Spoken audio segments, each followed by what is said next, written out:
All right.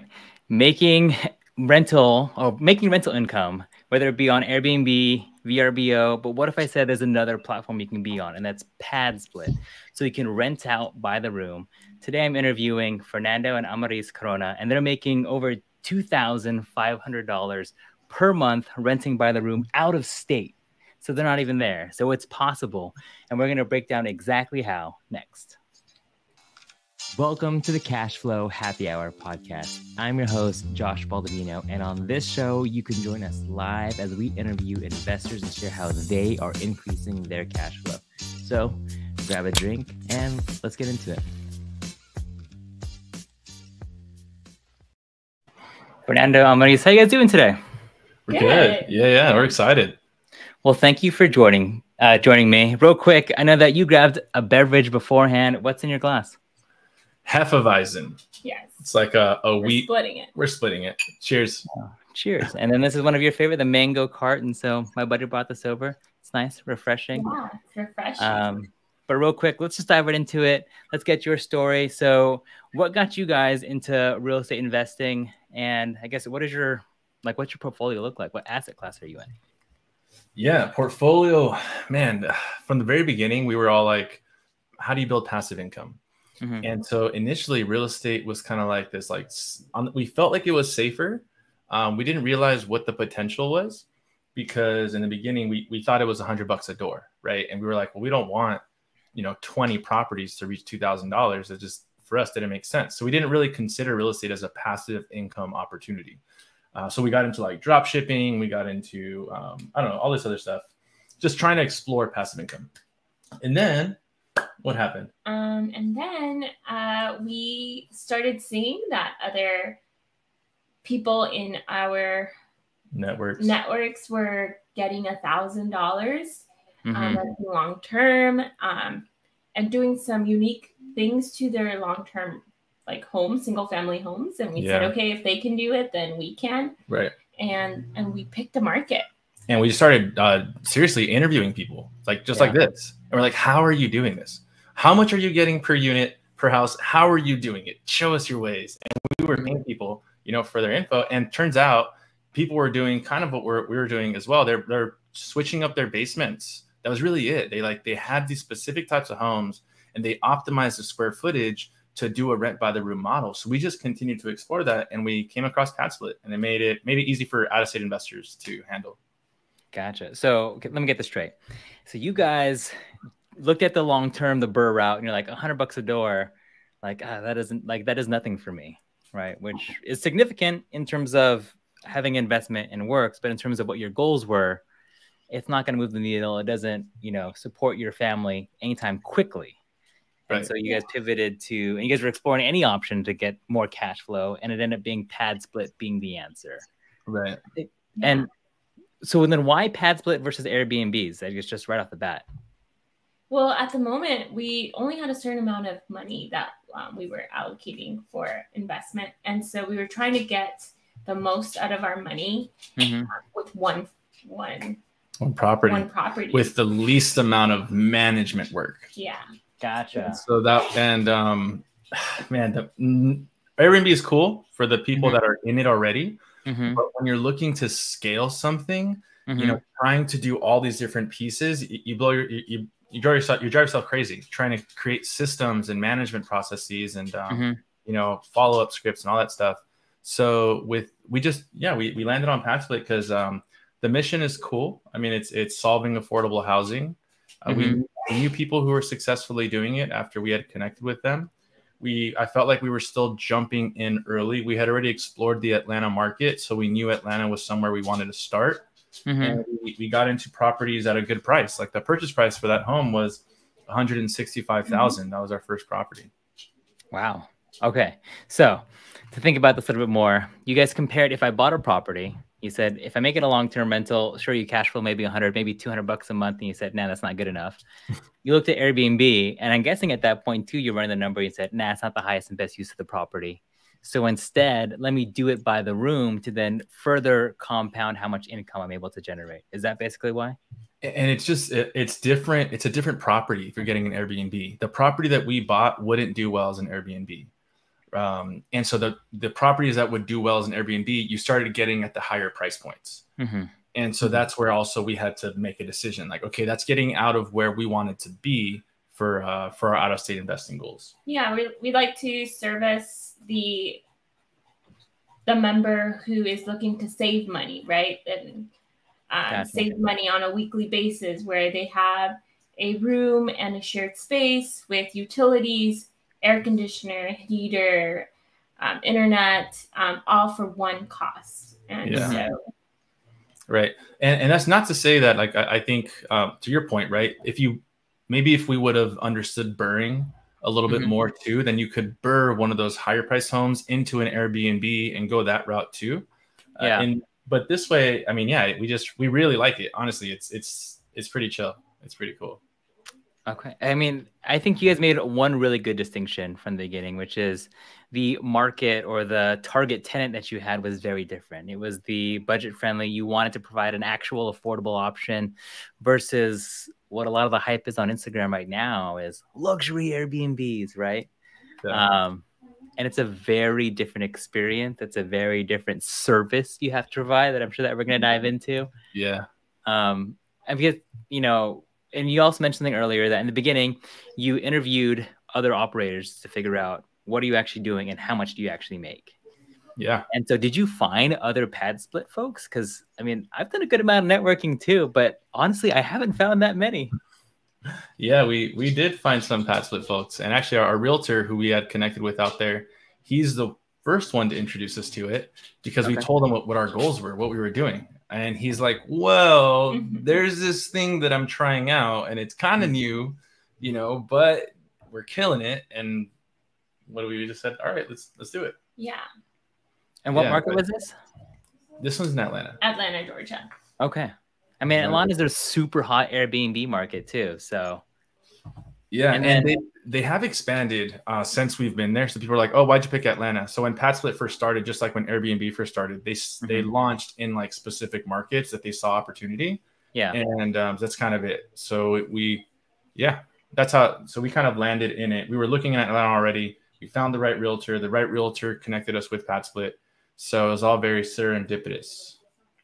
I like it. Okay. So let's break down the deal then. So you purchased it in Atlanta for what, 165, you said? Yes. So it's 165,000. I guess for PadSplit, break down the property. How many bedrooms, baths? Yeah, so it had 4 bedrooms, 2 baths, and that's kind of what we look for. We look for at least 2 baths, one at the top, one in the basement. And what did we do? We spent 60. Yeah, so in total, so all in cash was 60, but that's including down payment. Gotcha. So we did a 15% down investment property loan. Is that a DSCR loan? No. That was just conventional. Since I'm full-time entrepreneur, show no true income. Yeah. I had to talk to the woman over here who we handled her W-2 and got into some out-of-state conventional loan financing, which was nice. I like it. And yeah, so there is 15% down financing options for out-of-state investors. You are going to pay PMI still, but that's okay because your cash flow, less cash in the deal, which is nice. Yeah. So 15% down. You got to do the math there. And then basically 45 left-ish. And then what about rehab? Was there a significant amount of rehab for a 165K home in Atlanta? The rehab went to, we call it improvements in terms of like, you gotta add all the framing for the additional rooms. So we turned the 4-bed 2-bath into an 8-bed 2-bath. And we sectioned off the living room and the basement. We swapped out all the locks to be like pin code locks. We actually furnish everything. So every room has a bed, an armoire, a stand, a light. So it has blinds, it has a window, every room does. And that's what we did. Okay, hold on. So is that a good gosh, or is that like, I can't believe this sounds like way more work, gosh? I mean, work is relative. I'm assuming that you didn't frame the bedrooms yourself, but you took and you added 4 more bedrooms. So you doubled the amount of bedrooms.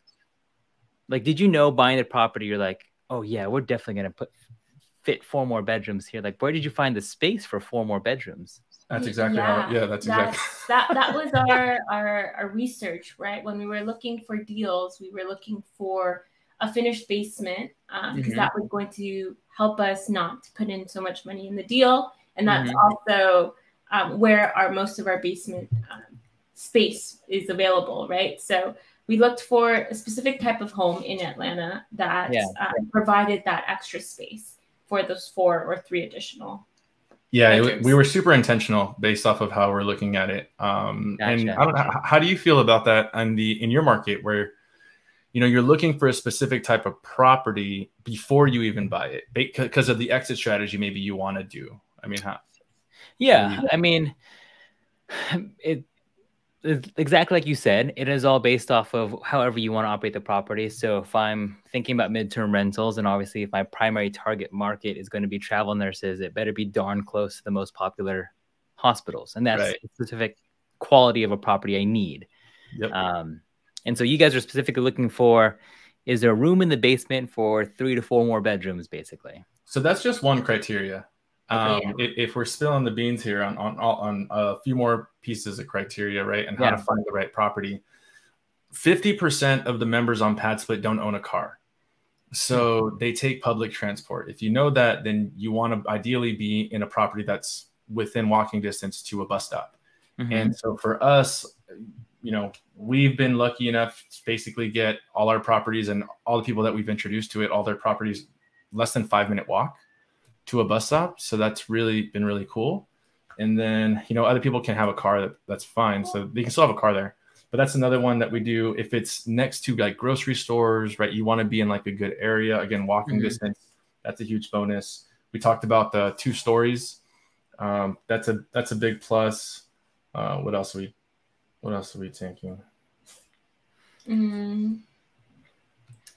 We're also looking for something that's not like a complete, like, let's rehab it all, right? At the beginning of our journey, we weren't trying to spend so much money to get it ready for that. We were trying to put a lot of the money into furnishing, into getting those extra rooms. So. Gotcha. Yeah. Okay. So, and just for the viewers who are watching live, thanks so much. I do want to show a little bit of what PadSplit is, just so that you can get an idea. And so this is, I guess, who put you onto this first off? Yeah, it was the realtor that we had partnered with in Atlanta, super chill dude. And he basically just told us, hey, this is what I've been doing. He had one of his own, and he showed us how it was performing. He mentioned it was a little risky because this was 2 years ago. And that was right. We launched in the April of 2020. 2021, right? April of 2021. So it was a situation where, like, yeah, we during COVID, is this going to be worse for COVID, better for COVID? There was a lot of unknowns. It definitely was a little risky since it was our first out-of-state property. We were the first ones in our families to ever buy a property out of state and out of our friends group, let alone buy it in this fashion. So we knew the risk we were taking. Yeah. Luckily, it wasn't my money at the time. Just kidding. It was hers. There, you know, but yours is his. So there's that. That's cool. Okay, so as I'm looking at PadSplit real fast, so how long has the company? I guess 2017. 2017, and they're in, it looks like 5 major markets: Atlanta, Dallas, and they just launched in Vegas. Okay, Jacksonville, Richmond, and Vegas, and their target person that's coming onto their platform is those who are looking for furnished, affordable housing. Yeah. Right. Yeah. Okay. Yeah. Because the situation, average in Atlanta, at least, average income is like 25 grand. Okay. And this is crazy when I found it out, but the minimum wage in Atlanta is $7.25. Gotcha. And so if you do like $14 an hour, let's say I think $14 an hour, that's 25,000 a year, I think. So just it is a different, tenant, who we're looking to target. And then let's just break down like what it looks like. So if someone is staying on PadSplit, on average, let's take this 8-bedroom house, how long is their lease? Is it a yearly still, or what does that look like? It's on a weekly basis. And most of our members stay on around 6 to 8 months. Yeah. Okay. We've had one member be on for more than a year. And since it is weekly, the weekly rate, if you want to call it that, ranges for us between 155 to 193 per week. Okay. Without doing, we don't do crazy math, but basically that adds up to like between 600 and 800 bucks a month per room. Per room. Gotcha. Right. So let's just say it's if it's 600 bucks a month, then you're at 4,800, which we've had some low months where on the low month it was like 4,300 in revenue, and on the high months we're at like 5,700 in revenue. And then So then, and just as I'm trying to think about the difference between this and short-term rentals, right? Yeah. So you're renting it by the room on a per week basis. How, like, do they, if Sunday comes, they're like, I'm not renewing by, or do they give you advance notice? Like, how do you deal with those vacancies? Yeah, I mean, honestly, the vacancies, we just launched our PadSplit, all right, 2 weeks ago.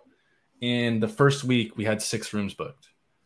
And those 6 people are going to be there for probably 6 to 8 months. Gotcha. So I mean, even when there's a vacancy, it's probably for less than 2 weeks. So we're losing maybe, a couple $100. But then the next person moves in, they pay a move-in fee. And that usually covers us because we have to pay a cleaning fee to flip the room. But instead of flipping the room 7 times on average per month, which is like an Airbnb, I think is like 5 to 7 times a month. Yep. We only have to flip it once every 6 to 8 months. And since they are extended midterm stay tenants, it seems like. Yeah. They are in charge of their own laundry. Yep. How about like bathroom and communal spaces? Do you have a cleaner come in there once a week, basically? Or how does that work out? Not once a week. I'd say like once a month. Okay. Once a month. That's probably more reasonable. And in our property manager, we have a property manager on the floor over there. So they're the ones that are, handling all our tickets, handling all the subcontractors. If something happens, they handle all that stuff. Does the property manager live on site, like in one of the units, or no? No.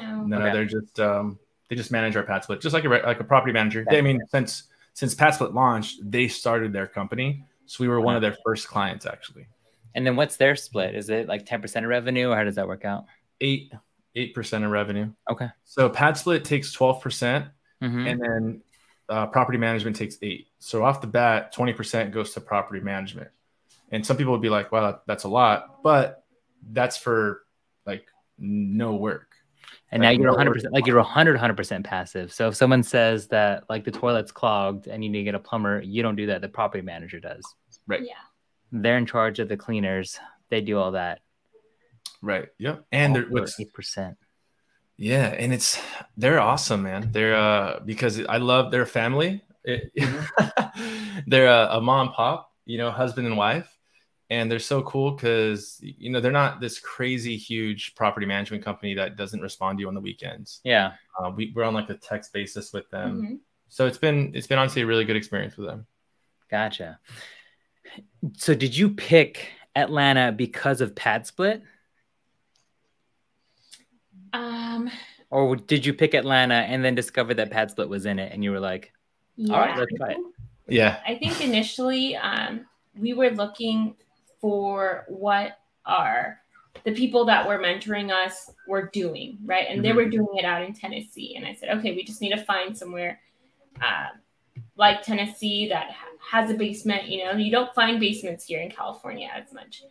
So we were thinking, all right, we have 2 long-term tenants. The top one pays the mortgage. The bottom one is our cash flow. Right. And so that's the idea that we shared with our realtor. And he's the one that said, hey, we don't do that really, but we have something like this. Right. And Gotcha.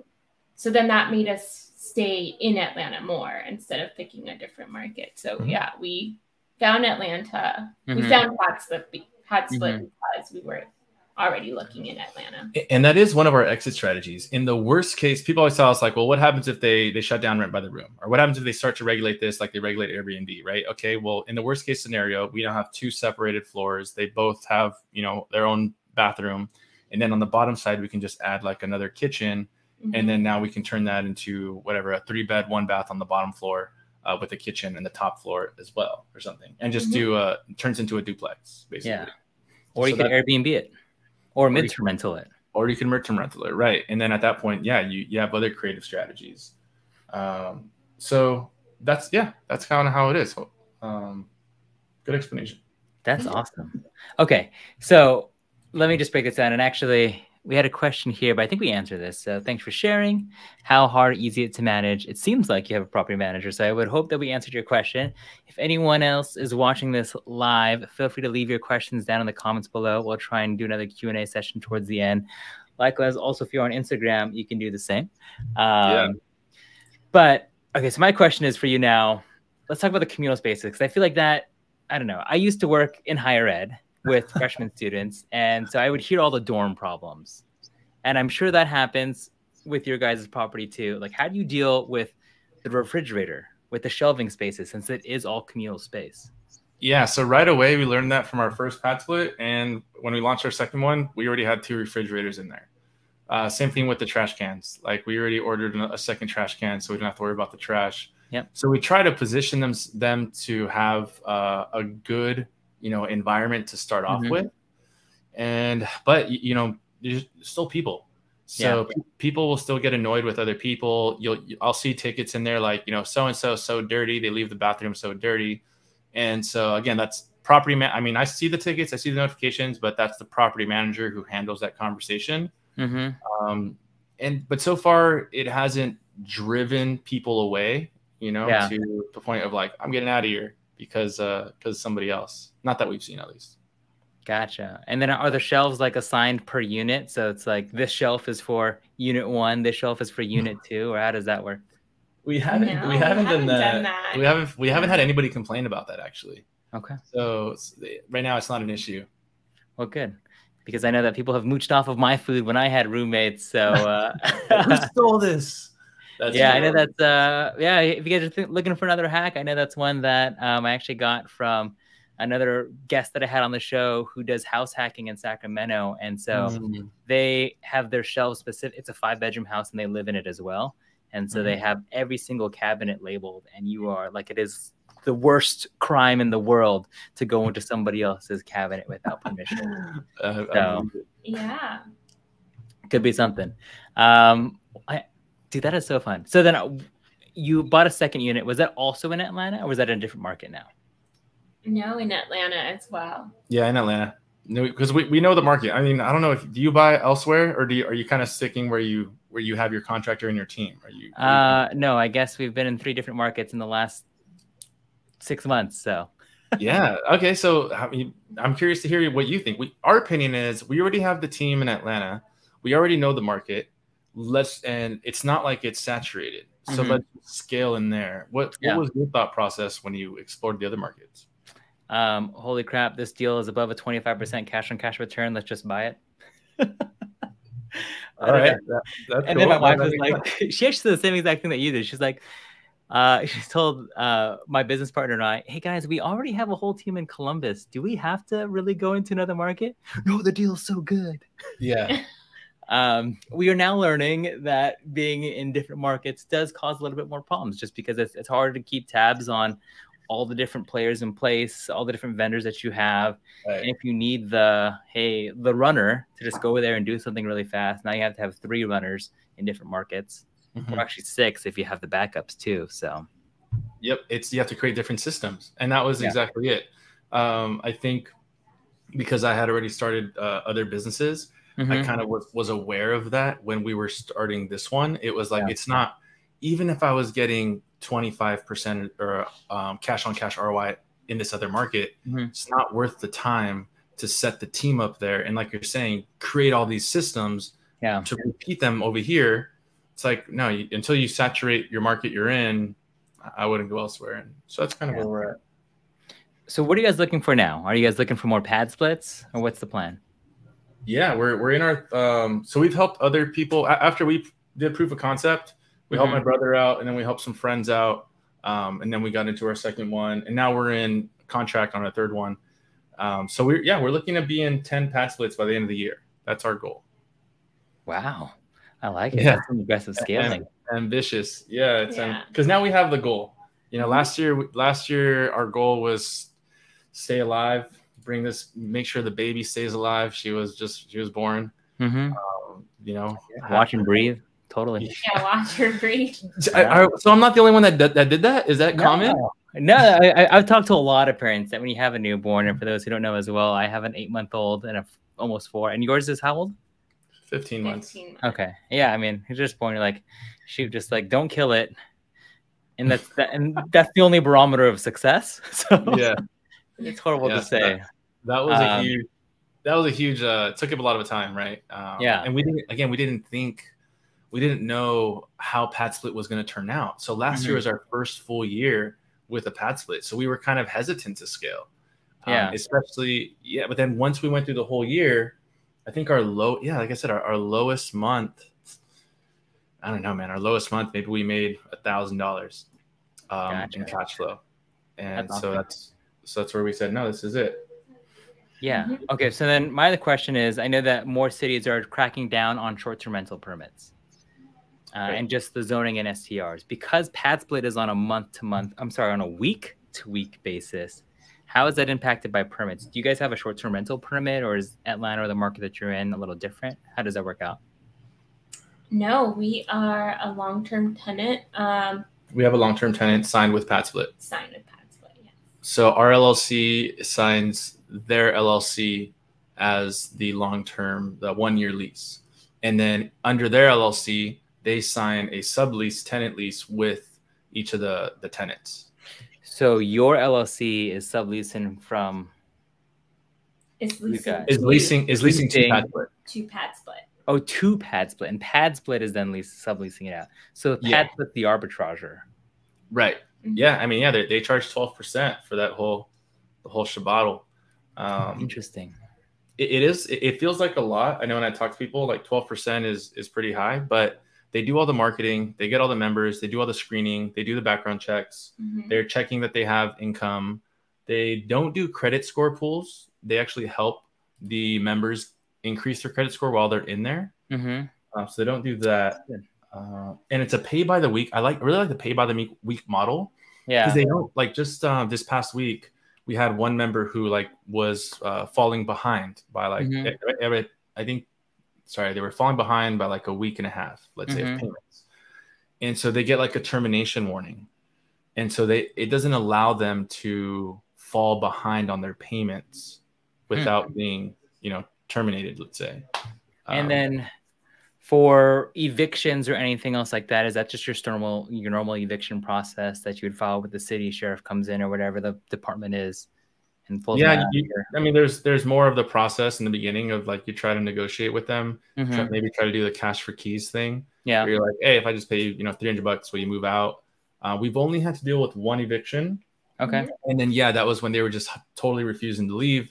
And then we had to go to court for the hot process. It took 3 months. So it did suck because that's lost revenue. But even in those 3 months, I think our cash flow is still $1,800. Yeah, dude, that's awesome. That's amazing. So it wasn't we were actually pretty grateful. Yeah. But and that was during COVID. Okay. I mean, that is such an interesting model. I've never heard of PadSplit. Obviously, they are only in a few different markets. If you guys are just tuning in, let me share PadSplit with you. I guess because of the demographic, you don't need to furnish it to the nines like you would on Airbnb. Right. You just need a comfortable, safe place to live. Right. Just yep. So how much per bedroom did you spend furnishing that unit? We estimate because to do the whole repairs, I mean, just to do everything for each room, we estimate $5,000. Okay. Per room. And that's including rehab for it, though. That's including the rehab, right? Everything. Because sometimes they have to put new ducts in, right, for the HVAC. Yeah. They have to do electrical. So there's a lot that has to happen with each of those rooms. So we estimate $5,000, and our contractor is awesome. They furnish everything in their package deal. They put in all the furnishings, all the equipment, everything. So it's just they basically deliver it to us turnkey. Gotcha. Okay. Yeah, I mean, this is pretty cool. It's clean houses. at 150 bucks a week. So that's $600 a month, which does make it more affordable, and you can potentially get a nicer place to stay versus renting out the entire house yourself. And a lot of them, sometimes if they don't have a credit score, then it's really hard for them to get their own place anyways. Right. Or if they don't have to put a security deposit here. Yeah. So with another rental spot, they're going to have to put up the security deposit. But this is why for them, it's also a midterm rental. Like the end goal for them isn't to stay here forever. The end goal for them is to build up their credit, build up their security deposit so they can, in 6 to 8 months, move out, go get their own place. I like it. I mean, these are really clean houses that are on here. I do like that the decor is minimal. Again, the highlight is just on a safe, clean place, I'm sure. Anyone who's watching, it is very different than Airbnb, but it is, I mean, I can see this is better than my budget house that I was living in Hawaii during grad school with like cockroaches inside. It was just a disgusting house that I lived in for. And a question that gets asked to us is like, oh, do we have to buy in the in the, let's say, beat up towns of Atlanta? And we don't. We're buying in good areas, so the property is going to hold their value, or we don't. It's a good spot. Where we're buying the properties. Gotcha. No, I mean, that's congratulations. PadSplit, I'm going to explore this a little bit more, because I'm just thinking about like the numbers on a 4-bedroom house at, $600, $700, $800 a month. And it's a lot. It's pretty cool. Yeah, it's unique for sure. We didn't see that many people doing it, and I mean, there's people renting by the room for sure out there. PadSplit just really provides that platform, which for out-of-state investors to easily manage it. Yeah, and I think what's really good too, if there's investors that are watching this video, these are decently affordable markets. Yeah, and I'm sure that if you're now doing it by the room, it was pretty darn hard not to find a deal that's above the 1% rule. I would just make a quick assumption. Yeah. No, that's true. Let's see, for anybody who's like looking into it, if the home is under 250, then it's going to do pretty well. If the home is under 250,000, once the home starts getting over 300, you need to get a little more creative. You probably need a third bathroom. You'll need to do some additional things. But if the home's under 250, then you'll be cash flowing for sure.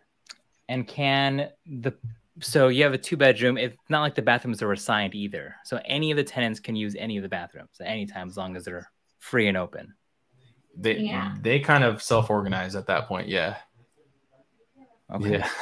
Yeah. You're not the target market. You're probably thinking like, man, gosh, that sounds, no, just kidding. No, I mean, in college, I don't care. Now my wife, no matter what, she doesn't want to share a bathroom with anybody. So that's true. Yeah. Usually, no, you got to think they're probably working at Amazon warehouse, or they're working at a grocery store. They're single, probably in their 20s or 30s, and they're just trying to get on their feet.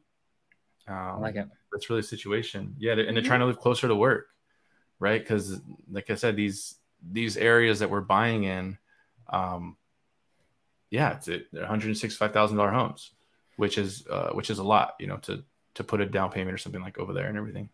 So if you calculated your cash on cash return, like, what are you getting when you're analyzing deals now? Like 165. So the one over there, I mean, the one in 2020, our current property is like over 30%. Okay. So that's not normal though. That's not normal today. So today we will we'll be between 15 and 20. And if I'm at 15, I'm very conservative. I know I'm probably going to get 20. Yeah. But so I like to live in that 15 to 20 range. And that's like 10% vacancy. We're doing $200 a month to maintenance. Yeah. Which is just kind of what we've seen for the past year that we lock up. That's the 20%. 8% goes to property management. 12% goes to PadSplit. So after all said and done, we're looking at still a 20% cash on cash ROI. And the money you're putting in is going to be right now 60 to 80 grand. If you don't know how to do better birds, which we're this is going to be our first like BRRRR. Yeah. But it's not going to be a perfect BRRRR, but we don't care about it being a perfect BRRRR because we're going to be BRRRing into a PadSplit. So for us, we're just trying to get less money in the deal. You know, that's really our goal. So typically if you're at 60 to 80 grand, that's average to get into a PadSplit. If you're BRRRing, you know, and you can get under 60 grand cash all in, you're doing pretty well. Wait, and so I think I may have just had another aha moment just for me. Are you talking about the BRRRR process? Obviously, I mean, how did you guys fund the BRRRR? Is that hard money, cash? You guys have private money? So, well, we're in the process right now. So we're on the third property. This is the one that we're going to be buying. Man, this has been a very fun learning experience. Okay. Originally, I was going to buy it with a construction and perm loan. Are you familiar with those? Okay. Yeah. And then we're going to do that with a bank. And then it turns out that the bank's process for qualifying the DSCR is like the rental income minus all these expenses that they just kind of standardize and put up. And then it's divided by the mortgage, the PITI. Yep. But that's what the bank did. But when I was doing my DSCR research, another lender I work with, they just do, hey, what's the rental income divided by the mortgage, divided by the PITI? In your experience, what have you seen with that? Or have you had to use one? I mean, I've never actually done a DSCR loan. I've done hard money for like fix and flips or fix and BRRRRs. So where I would do the, 10% interest at, 1 or 2 points and then cash out refi afterwards. Right. And that's what we're moving into. That's basically what we're going to have to end up doing right now. But I was trying to explore that construction perm loan, which I do want to use that in the future because you don't have to pay the points twice on the hard money and on the refi. Yeah. So I know that's one that I definitely want to use moving forward. Yeah. Well, when you get that term sheet, when we're talking about social media, plugging that in. I got a buddy, I don't know if you've met him, Jason Kane yet, but he's a lender. No. And I'm going to help him with his reels. And I said that I want to do a section with him where he is breaking down other people's term sheets. So it's like, hey, I'm a lender. Let me, rate your term sheet. So we'll go down. Here's the points. Here's the whatever. All right, that's 4 stars. That's 3 stars. That's 5 stars. Right? Kind of having fun on that play. Okay. Cool. No, sounds fun. Yeah. Okay. But talking about social media, there's not many people who I also know are aggressively as just like posting on social media like you, Fernando. And it seems like, Amaris, maybe you're diving into it, but we'll dive into that one later. Like, I guess, what's your guys' take and, goal with social media? What do you think my goal is? To be, he loves to share all the goods and the bads, the ups and the downs, the family side. So I'd say his goal is to share his journey with everybody, and he's open to teaching anybody who reaches out. So his goal is just to reach as many people with what he has. No, she's spot on. It's I knew that I was entering entrepreneurship. And if you go back to one of my very first videos, in the first 6 months of me being an entrepreneur, I made $300. And that was leaving like almost a 6-figure income going to making $300 in 6 months.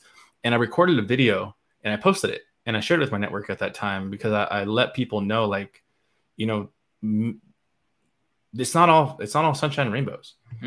And I didn't want to share. I didn't want our life to be sunshine and rainbows. Like, that's not reality.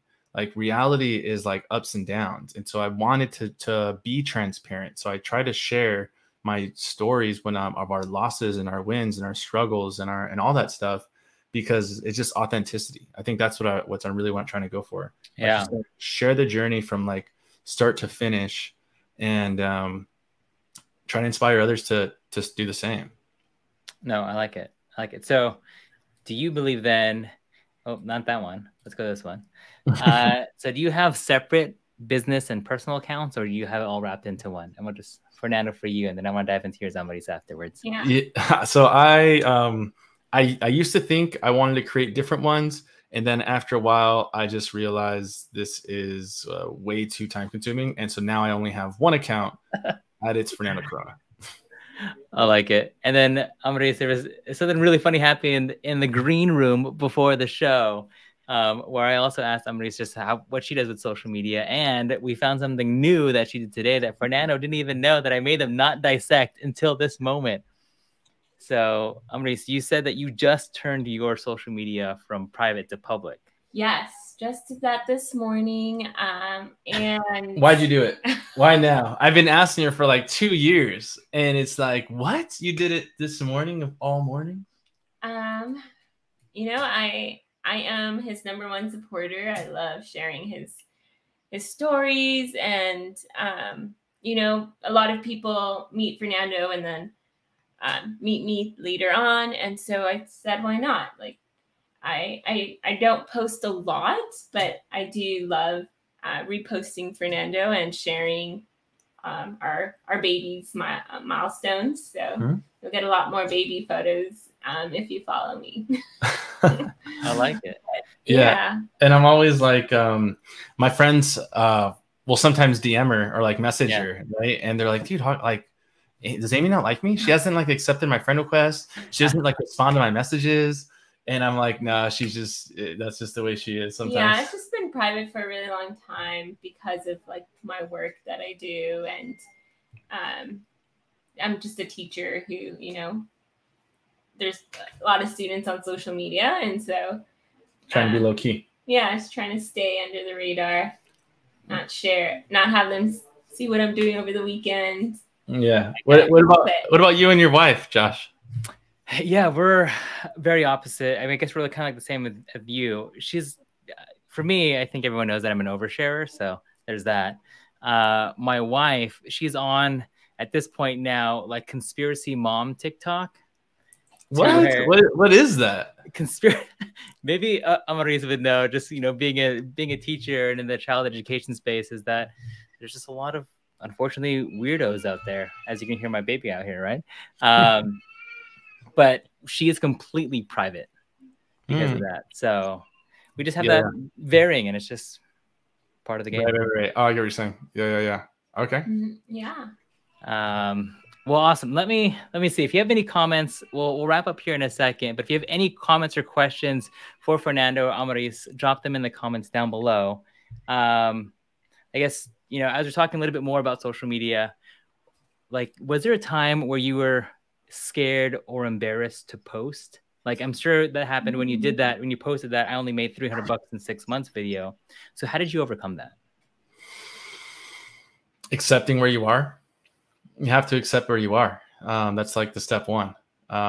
Because when you accept where you are, you know that, you know, you're going to keep push. For me, this is where I am, but it's not where I'm going to end up. Like, I have to just keep going. And so I just had that in my mindset. And that was really it. So posting, and I actually made the video for future Fernando.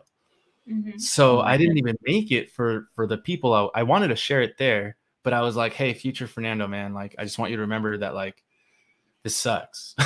and I had this sign of like the typical iceberg where like on the bottom it says like hard work, grit, and on the top it says success. Yeah. So I had that, and I just looked at it like, man, this poster is so cliche, but people don't understand how true it is. And so this video is so that people can see that I'm at the bottom. Like, I'm not at the top. I'm at the bottom where you're not seeing anything. You're seeing the grit, the hard work, the tears, the crying, the self-doubt, all that stuff that's existing is all on the bottom. But the base is the strongest part. And then we build on top of it. And then, and you get to live the life you want. I like it. Yeah, that acceptance piece is super hard. I mean, my wife and I have a similar video that's unposted of like, I don't know, is this worth it? It's hard. I don't know what to do. We're stuck here.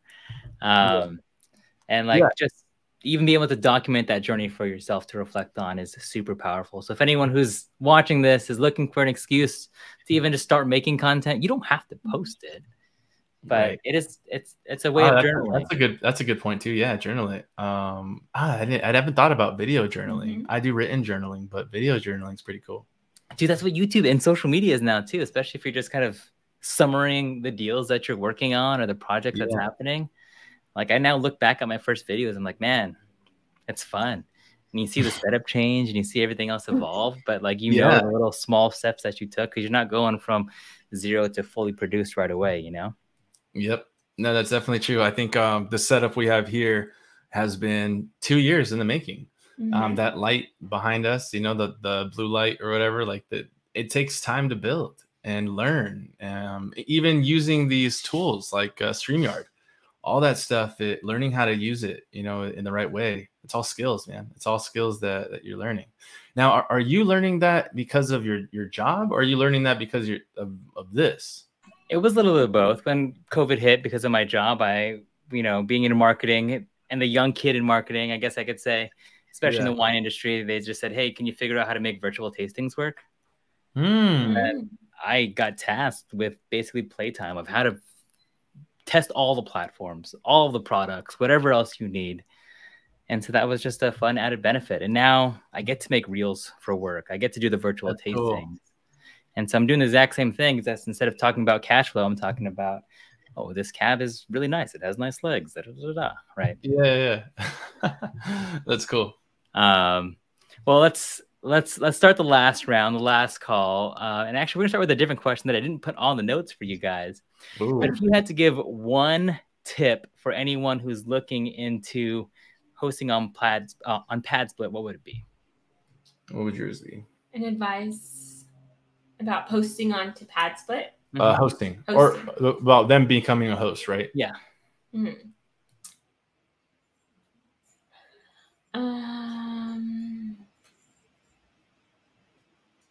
can go while you think about it. So I would say when you're first starting out, I'm going to talk to maybe the more experienced. Is your audience typically more experienced or like starting out? I think it's a mix of both, like beginner to medium. Yeah, no. So I'm going to talk to basically the people what I'm going to be doing now. So if you're in investing, or if you're already in investing and you know about BRRRRs and you know about all that stuff, then start with wholesalers. Like my strategy right now is really going to be getting with wholesalers, getting properties and trying to get them significantly under market value. Even try to work seller financing deals out or something, right? Like that's going to be my strategy. So that way I can do a BRRRR into a PadSplit, because I know the PadSplit model works now. And now we have more skills, so we can go and do a BRRRR into a PadSplit and then boom, get less cash in the deal, more equity, and start cash flowing the amount we're getting. So that's kind of the suggestion I would do. Like MLS is cool. But if you're already seasoned and you got experience, then just go straight into working with off-market deals. I like it. And really, for anyone who's watching, the off-market stuff is just, it's like you're just talking to a different person. Right. And so the deals are different. They're not on the MLS. But other than that, there's just no agent quoting the transaction. You kind of just do it yourself, which is not impossible. Also, you can have an agent represent you on the buyer side to a wholesaler too. Mm-hmm. So that's still possible. So if anyone wants to bridge the gap, like I've done that just because I didn't want to deal with the paperwork or having to read through to make sure that what my terms are there. So if you buy the deal cheap enough, there's still room for anyone to help you through. All right, Amaris, what's yours? Yeah, I say if somebody wants to log in or become a host on PadSplit, is to find somebody who's already doing it and message them. I would say find them on Instagram, find them on social media through YouTube, and see how much knowledge they can give you to give you that confidence to do it, because that's how we learn, by asking those questions and talking to people about what our goals were, and that drove us into PadSplit. Yeah. And they might find something different. Yeah. I think because it really does come down to goals. Like what do they want their life to look like and stuff, right? And yeah, what do they want to do? Yeah. Well, I mean, clearly you guys have found a nice little niche that not a lot of people are talking about. You guys are finding a way to rent by the room, 100% systematized, 100% passive, making over 25% cash on cash return.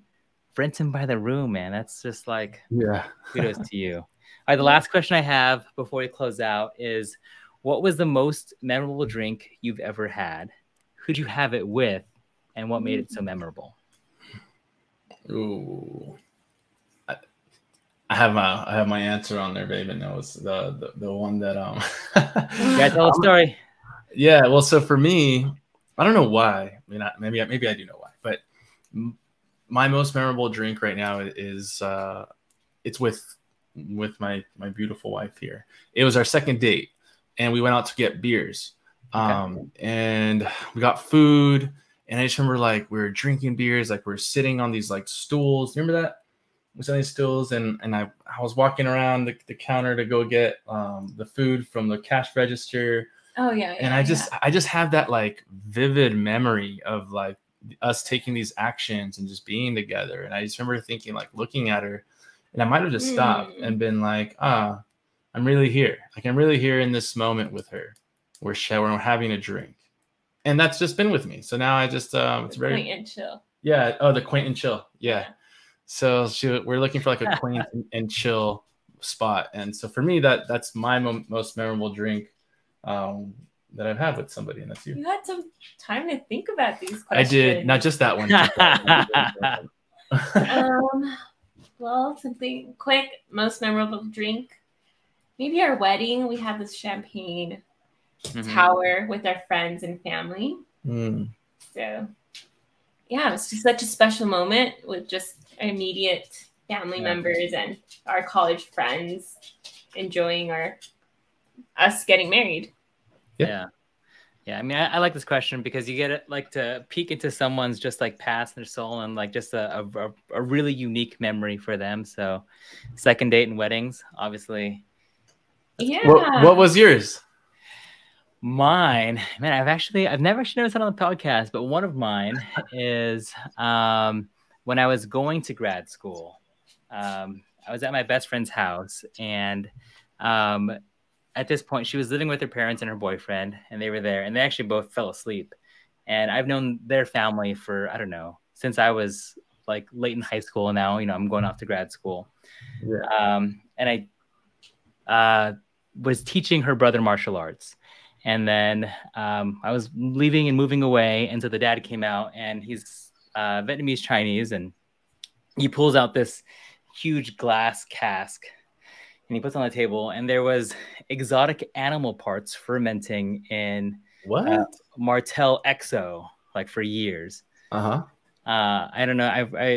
I'll just say exotic animal parts, and I'll leave it at that because I think YouTube will probably blip out some of the stuff then. Yeah. But he like pulled out a ladle, like poured 2 glasses of it. What? And then we cheers. He's like, oh, I only pull this out for special occasions, and obviously, like you see these parts floating around in the glass. What? What was the actual? What's the base? Like, what was the base? It was Martell cognac. It was like the XO. Oh, the cognac. Got it. Which is like, it's really expensive cognac. The animal parts in there were definitely not legal and very expensive animal parts. That has got to be one of that's definitely one of the most memorable drinks I feel like anybody would have. Yeah, and it was and it's celebrating momentous, just me going off to grad school. So yeah, that was fun. That sounds pretty cool. Well, let me just say thanks so much, you guys, for jumping on. Honestly, we'll have to run it back because I would love to see what the units look like. We can break down all the back ends, talk more about marketing. For anyone else who wants to reach out, Amaris, since you already offered people, how can people reach out to you guys and ask more about PadSplit? Oh, yeah. What's your handle? Yeah, my handle. It's pretty long, but it's Natalia _port_Corona. That's it. I like it. To help everybody out, if you're watching this on the post play, which 99% of you are, I will link both of their profiles down below so that you can reach out to either of them and ask them all about PadSplit. But Fernando, Amaris, thank you both for jumping on today. I really appreciate it. No, we're really grateful. Thank you. Appreciate you, Josh. Yeah, and if any of you have made it this far, just comment down below, put PadSplit rocks, just because I want to come back to the video. And then that means you made it to the end. You're the real one. All 3 of us really appreciate you. And maybe that's the reason if we get enough of those, we can come back on do a second round. Oh, if you want to look into the numbers, he was ready to share the number. I said, no, save that for round 2. Yeah. But I love it, guys. Thank you so much. Reach out to them, and I will catch you guys all on the next one. Cheers. All right, man. Bye.